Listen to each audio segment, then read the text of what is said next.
Assalamu alaikum wa rahmatullahi wa barakatuh. So today I'm going to share 10 important life lessons that I've learned at the age of 30. Right off the bat, I am so old. I am very old. Life just flashed by. The first thing that you need to know is to have the right intention in anything that you do. Always have the right intention. Always do things for the sake of Allah subhanahu wa ta'ala. Your intention is going to keep you grounded and it ensures that you keep on moving forward. You keep on growing and you keep on being better. At times you're going to find people who will not appreciate the work that you've done for them. At times you will cross paths with people who you expect them to react a certain way, like to be appreciative to what you've done for them, but they don't react the way you wanted them to react. And that shouldn't affect the goodness that you're giving them. That shouldn't affect the goodness that you're giving to the world, because your intention has to be for the sake of Allah subhanahu wa ta'ala. If you do things for the sake of other people and they don't give you the reaction that you expected, then it's going to steer you away from having that sound intention. And without a sound intention, you're not going to have a pleasant life ahead of you. So it's very important to take note that whenever you do anything, make sure you find that intention in your heart, remind yourself and try to strengthen that intention. So always do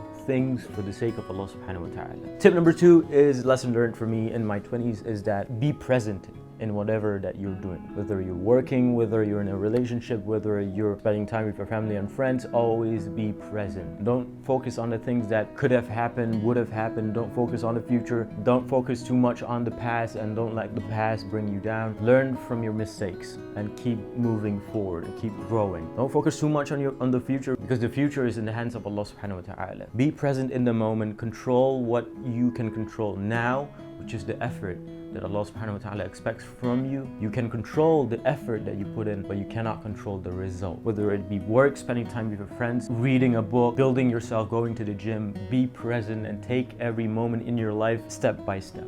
Appreciate every moment that you can and give your all in anything that you're doing. Life lesson number 3 is embrace hardships. I get questions a lot from people saying that they're going through hardships and difficulty and they feel that Allah subhanahu wa ta'ala is not happy with them. I'm telling you today that that is not true, because when Allah subhanahu wa ta'ala loves someone, Allah subhanahu wa ta'ala will test that person. So don't ignore hardships. Embrace them and power through them. Look at it this way. Whenever people go to the gym to ensure that your muscles are growing, you are going through pain. You should push yourself to the limit. Likewise for life, whenever you go through hardships in life, just know that that is an opportunity for you to grow. Don't always have this mindset that life should be easy. You will be tested by Allah subhanahu wa ta'ala, and that itself is a sign that Allah loves you. Life lesson number 4 is don't waste time. You know, as the saying goes, time is like a sword. If you don't use it to cut something, it'll cut you. Time is an asset. You have to treat time like money. This is how people in business think like. The more you waste it, the more money you're wasting. So make full use of your time, especially when you're young. Make full use of your time. Ensure that you're checking yourself on a daily basis on the things that you're giving your time to. For example, reciting Quran, learning your deen, spending time with your family. I don't consider spending time with your family and friends as a waste of time. Like I said, live life in the current moment. Spending time with your family, spending time with your friends, these are good things, because you're socializing with people. It is an opportunity for you to build your social circle and to improve yourself on how you communicate with people. So spending time with your family and friends is not really a waste of time. You can use that to bring benefit to yourself. Look at how you spend your time in the day and see which areas are you wasting so much time on, and reduce that. Life lesson number 5 is to get good at your deen. I'm not saying everyone should be like a sheikh or everyone should start to memorize the Quran and etc. I'm just saying get good in your deen. Get good in what you're supposed to be good in, like prayer, etc., zakat, fasting, so on and so forth. Make sure you know your deen enough so that you can teach it to your partner, so that you can teach it to your family, you can share it with your friends, bring benefit to people. For the past few years, I've been sharing Islam on my social media pages, especially on Instagram, and the amount of comments that I get, the amount of thanks that I get from people is very heartwarming. The ability to share your deen and to explain it in a simple way so that people can understand and appreciate their deen. And eventually they become proud to be Muslim. They become proud to have a faith. They're proud that they understand the deen on a whole different level. So get good in your deen. When you're young, you should get good in your deen. Learn your deen as much as possible. Like understand why Allah subhanahu wa ta'ala does certain things. Understand certain concepts concepts in life that Allah subhanahu wa ta'ala wants you to know, like being tested by Allah subhanahu wa ta'ala. It's not a sign that you're being hated by Allah subhanahu wa ta'ala, it's a sign that you're loved by Allah subhanahu wa ta'ala. Life lesson number 6 that I've learned in my 20s is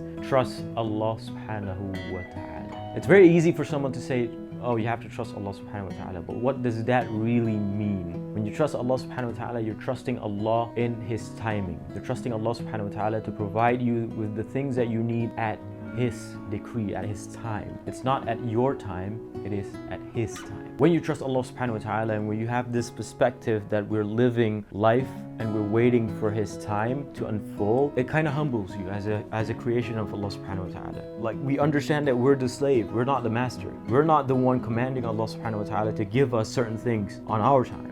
It's actually the other way. It humbles you. You're asking Allah subhanahu wa ta'ala for guidance, you're asking Allah subhanahu wa ta'ala for all these different things, and you're working for it at the same time. You're waiting for Allah subhanahu wa ta'ala to provide you with it. It humbles you a lot. When you trust Allah subhanahu wa ta'ala, it also means that the things that are meant for you will reach you no matter what, and the things that are not meant for you will not reach you no matter what. When we understand life from this perspective, we know immediately that what Allah subhanahu wa ta'ala gives us is what we really need. It's healthier for the mental state, because when you don't get the things that you want and you trust Allah subhanahu wa ta'ala, you know that the reason why you didn't get that thing is simply because Allah subhanahu wa ta'ala could be protecting you. It's because Allah subhanahu wa ta'ala saw something in that thing and He's protecting you from it. He doesn't want you to get that, because He understands that if you get that, it's going to bring you to the wrong path. So when you trust Allah subhanahu wa ta'ala, it makes life so much easier, because you're perceiving your own life in a positive light, because you know that Allah subhanahu wa ta'ala is protecting us. He doesn't want to punish us. So when you understand your life in this perspective, it really helps you in terms of your mental state. Life lesson number 7 is surround yourself with good people. Having good people around you is important because as human beings, we're social beings. So we are in a way influenced by the people around us. So have good people around you. People who support you and encourage you to always be better. People who care for you.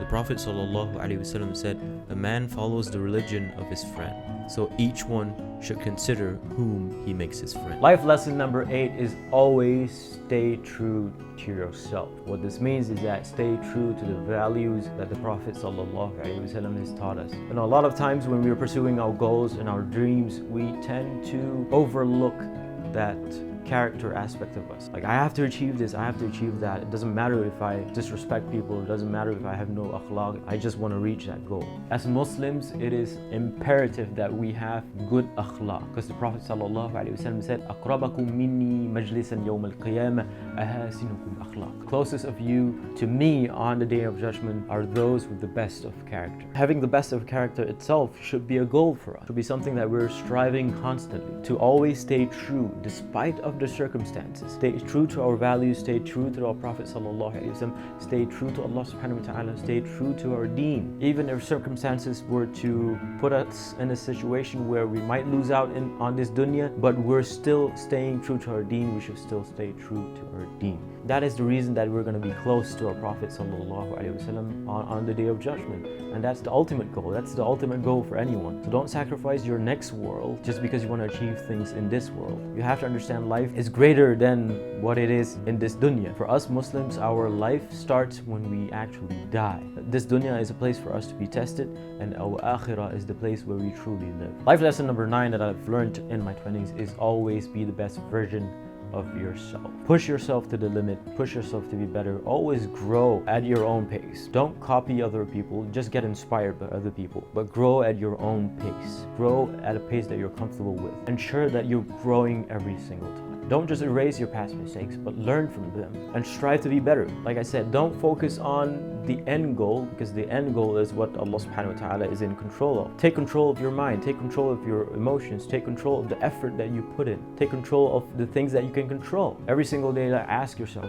what kind of traits do I want to build? What are my weaknesses? What are my strengths? How can I work on my weaknesses? And so on and so forth. Every single night before you end your day, ask yourself, what are the things that I've improved on today? And then always aim to have a better tomorrow. Life lesson number 10, the final one that I've learned in my 20s, is have a purpose in life. With that purpose, then you'll have meaning to your your life. I'm sure we all know that as Muslims, our purpose is to worship Allah subhanahu wa ta'ala. وَمَا خَلَقْتَ الْجِنَّ وَالْإِنسَ إِلَّا لِيَعْبُدُونَ. Allah created mankind and the jinn for the sole purpose of worshiping Allah subhanahu wa ta'ala. I'm not talking about that purpose, I'm talking about another purpose. Like, we all know that we're supposed to worship Allah subhanahu wa ta'ala, but what's your secondary purpose, if I may? Like, do you want to teach? Do you want to share Islam? Do you want to be the best engineer? Do you want to be the best pilot? Do you want to be the best husband? Do you want to be the best son-in-law? Just have a purpose in life and work towards that purpose. So find something that you're good at and work on it and build it and give benefit to other people. One of the best human beings that you can possibly be is someone that brings benefit to other people. Now, for a lot of us, it's difficult for us to find our purpose because we don't know what we're good at, and that's the solution. Actually, that's the recipe to find your purpose. Try different things, try as many things as you can. Don't limit yourself, especially when you're young. Try as many things as you can, and eventually you'll find something that you're really good at, something that you're passionate about, something that you can bring so much benefit to a lot of people, and then you have found your purpose.